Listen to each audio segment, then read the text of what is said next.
सालों पहले रामनगर गांव के पास के घने जंगल में राजू नामक तांत्रिक रहता था। उसे अपनी विद्या और ज्ञान पर खूब घमंड था। उसका कहना था कि वो चाहे तो सभी को अपने काबू में कर सकता है। साथ ही तंत्र विद्या की मदद से किसी को जान से मारने की कला भी उसे खूब आती थी। उसी दौरान रामनगर गांव के युवा का एक एक करके गायब हो रहे थे। कुछ समय बाद ग्रामीणों को समझ आया कि सभी जवान लोगों को तांत्रिक अपनी विद्या से काबू करके खत्म कर रहा है। इस बात से परेशान होकर सभी ग्रामीणों ने चर्चा की और यह फैसला लिया कि वो सब मिलकर तांत्रिक को मार देंगे। अपनी इस योजना को अंजाम देने के लिए एक दिन सभी ग्रामीण मिलकर तांत्रिक के घर पहुंच गए। उस समय तांत्रिक किसी पूजा में बैठा हुआ था। उसे अच्छा मौका समझते हुए सभी ने उसे एक कुर्सी से बांध दिया और उस पर आग लगाकर वहां से चले आए। ग्रामीणों के मन में हुआ कि तांत्रिक उसी आग के लपटों में झुलस जाएगा और उससे उनका पीछा छूटेगा। हुआ भी ऐसा ही। करीब 4 से 5 साल तक सभी लोग अपने गांव में हंसी खुशी रहने लगे।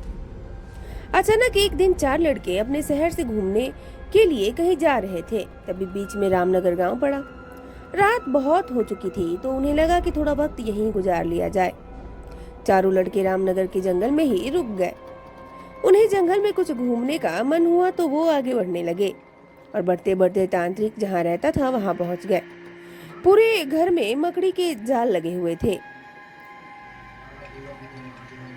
तभी एक लड़के को आधी जली हुई कुर्सी नजर आई और वो बिना कुछ सोचे समझे उस पर बैठ गया। बैठते ही उसके अंदर तांत्रिक की आत्मा घुस गई। अब लड़का जोर जोर से चिल्लाकर कहने लगा कि अब मैं सबसे बदला लूंगा, पूरे गांव में आग लगाकर सबको जला दूंगा। अपने दोस्त को इस तरह का बर्ताव करते देख अन्य 3 लड़के डर गए और वहां से गांव की तरफ बढ़ने लगे। सुबह होते ही उन्होंने सरपंच से मुलाकात की और सारा किस्सा सुना लिया। सबसे पहले तो सरपंच ने उन 3 लड़कों पर खूब गुस्सा किया। उन्होंने पूछा कि तुम लोगों को किसने कहा था वहां जाने के लिए।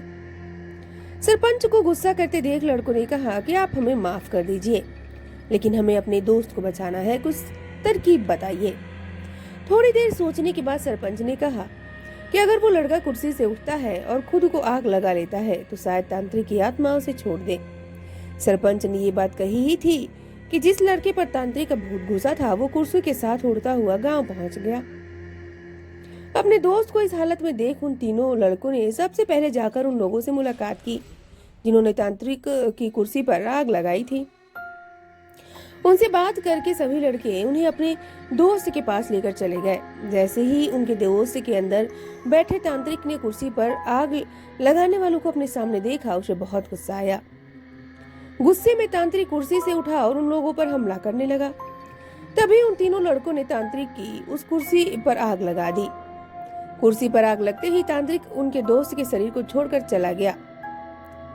कहानी से हमें यही सीख मिलती है कि जीवन में हर काम सोच समझकर करना चाहिए। साथ ही दूसरों की सलाह पर अच्छे से काम किया जाए तो समस्या से मुक्ति मिल सकती है। और हम कहीं भी स्टे करें, बिना कुछ सोचे समझे तो किसी चीज को हाथ भी नहीं लगानी चाहिए। माना कि बहुत लोगों को भूतों पर विश्वास नहीं होता है, इन सब चीजों पर विश्वास नहीं होता है, लेकिन जैसे कि मेरा मानना है कि नेगेटिविटी जहाँ होती है पॉजिटिविटी भी वहाँ होती है, उसी तरह से भूतों का भी कहीं ना कहीं स्थान जरूर है। चलिए मैं मिलती हूँ आप लोगों से नेक्स्ट मजेदार स्टोरी के साथ। तब तक के लिए बाय बाय, टेक केयर।